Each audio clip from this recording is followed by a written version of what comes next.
Thank you, Mr. Speaker. And I first want to address our honourable colleague from the NDP about the raw log exports from British Columbia, the coastal communities, that if they didn't have those jobs, there wouldn't that opportunity, there wouldn't be those jobs there. Those raw log exports, Mr. Speaker, actually support jobs in coastal communities that have been hardest hit in the downturn of our forestry industry. So those jobs and those raw log exports actually serve a purpose. But, Mr. Speaker, we're here talking about CETA.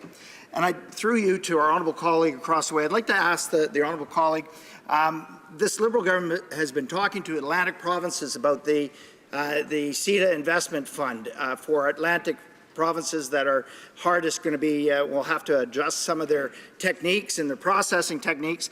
Now, through you, Mr. Speaker, can this member guarantee that their government's going to fulfill their obligation to the Atlantic provinces and the fishers that are going to be impacted by this agreement? The member for Brampton North.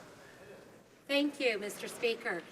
Like I stated in my speech, the establishment, this CETA basically includes provisions to facilitate the establishment of investment and to protect investors against practices that are discriminatory. So provinces that may have some hesitation initially were all engaged with by our minister, and they've gone through these discussions. That's why these provisions were included in the new improved agreement. That's why we've created these tribunals to address these issues.